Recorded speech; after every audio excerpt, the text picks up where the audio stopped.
మేము స్వాగతిస్తా ఉన్నాం. వాస్తవంగా చెప్పాలంటే అసలు లెజిస్లేచర్, జ్యుడిషియరీ, ఎగ్జిక్యూటివ్ ఈ మూడిట్ల ఒకరు ఇంటర్వ్యూన్ కాకుండా ఉంటే అద్భుతంగా ఉండేది. కానీ ఇవాళ మన లెజిస్లేచర్ బిహేవ్ చేసే తీరుని ఇవాళ జ్యుడిషియరీ ఇంటర్వ్యూన్ అయ్యే పరిస్థితికి తీసుకువచ్చారు. కానీ ఇవాళైనా కూడా ఖచ్చితంగా నిర్ణయాన్ని తీసుకోవాలి. ఈ 4 వారాల లోపల ఖచ్చితంగా డిసిషన్ని తీసుకోవాలని నేను విజ్ఞప్తి చేస్తా ఉన్నాను. అదేవిధంగా ఎక్కడ చూసినా కాంగ్రెస్ పార్టీది డబుల్ స్టాండర్డ్స్గా మిగిలిపోయింది. మీరు ఒకసారి చూడొచ్చు. ఇలా కాంగ్రెస్ పార్టీ హిమాచల్ ప్రదేశ్లో ఇవాళ వాళ్ళ 6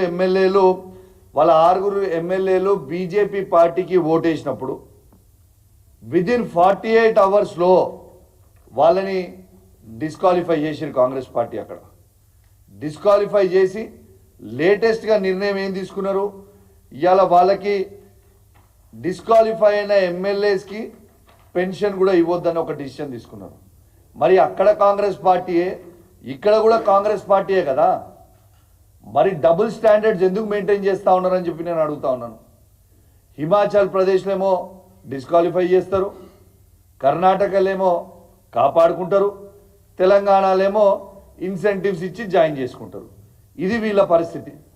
ఇవాళ మొత్తము భారతదేశం మొత్తం కూడా ఇలా రాహుల్ గాంధీ గారిని చూస్తూ ఉన్నది. ఇది ఇక్కడ ఉన్న సీఎం గారికి క్యారెక్టర్ లేదని మొత్తం ఎట్లా తెలిసిపోయింది, క్యారెక్టర్లెస్ ఫెలో అని. కానీ ఇలా రాహుల్ గాంధీ గారు మీ క్యారెక్టర్ మీద ఇంపాక్ట్ అయ్యే విధంగా ఇలా ఉంటుంది. ఇలా భారతదేశం మొత్తం కూడా ఇలా మీ వైపు చూస్తూ ఉన్నారు, రేపు మీరు ఏం చేయబోతారు అని. ఇలా రాహుల్ గాంధీ గారు రాజ్యాంగం బుక్ పట్టుకొని తిరుగుతూ ఉన్నారు ఎక్కడ పోయినా. ఇలా దాంతోపాటు వాళ్ళ డిఫెండింగ్ ద కాన్స్టిట్యూషన్ అని వాళ్ళ మేనిఫెస్టో పెట్టారు. ఇలా సెంట్రల్ గవర్నమెంట్ మేనిఫెస్టో ఇది పెట్టినప్పుడు కాంగ్రెస్ పార్టీ మొన్న పేజ్ నెంబర్ 22లో క్లియర్గా 13th పారాలో ఏం రాసిరో వాళ్ళది ఒక్కసారి చదివి వినిపిస్తాం. We promise to amend the 10th schedule of the Constitution and make defection, leaving the original party on which the MLA or MP was elected, and automatic disqualification of the membership in the Assembly or Parliament అనేది తీసుకొస్తామని రాహుల్ గాంధీ గారు స్వయంగా తన నోటితోనే చెప్పింది కూడా మరొకసారి గుర్తు చేస్తా ఉన్నాను. ఇలా ఈ డిసిషన్ని తెలంగాణలో ఒక్కటే కాదు చూసేది, ఈ డిసిషన్ని మొత్తం భారతదేశం చూస్తూ ఉన్నారు రాహుల్ గాంధీ గారు. ఇలా మీరు ఒక డబుల్ స్టాండర్డ్స్గా మీరు మాట్లాడితే, మీ పార్టీగా మాట్లాడితే, you are suppose to be a national party.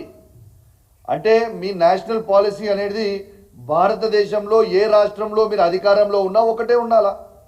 ఇలా హిమాచల్లో మీరు పవర్ ఉన్నది 3 రాష్ట్రాలలో, హిమాచల్ ప్రదేశ్లో, కర్ణాటకలో, తెలంగాణలో 3 రాష్ట్రాలలో మూడు దిక్కులు ఉంటాయి. అవి హిమాచల్ ప్రదేశ్లో డిస్క్వాలిఫై చేస్తారు, కర్ణాటకలో ఏమో కాపాడుకుంటారు, తెలంగాణలో ఏమో ఇన్సెంటివ్స్ ఇస్తారు. ఇదా ఒక నేషనల్ పార్టీ లాగా ఉన్నారా మీరు? అసలు మీరు సబ్ రీజనల్ పార్టీ లాగా బిహేవ్ చేస్తూ ఉన్నారు. రీజనల్ పార్టీ కూడా కాదు, సబ్ రీజనల్ పార్టీ లాగా బిహేవ్ చేస్తూ ఉన్నారు. ఖచ్చితంగా నిర్ణయం తీసుకోవాల్సిందే. ఈడ ఎలక్షన్లు రాక తప్పవు. మీరు 10 మందిని 1000 కోట్లు పెట్టి మీరు కొన్నంత మాత్రాన ఇవాళ ప్రజలు మొత్తం కూడా గమనిస్తూ ఉన్నారు.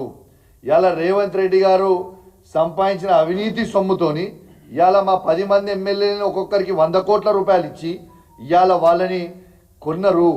ఖచ్చితంగా మీకు ప్రజలు రేపు బై ఎలక్షన్స్ రాక తప్పదు. ఈ బై ఎలక్షన్లు వచ్చినప్పుడు మీరు ఓడిపోవడం ఖాయం. ఇలా దానం నాగేందర్ గారు పెద్ద పెద్ద మాటలు మాట్లాడండి. దానం నాగేందర్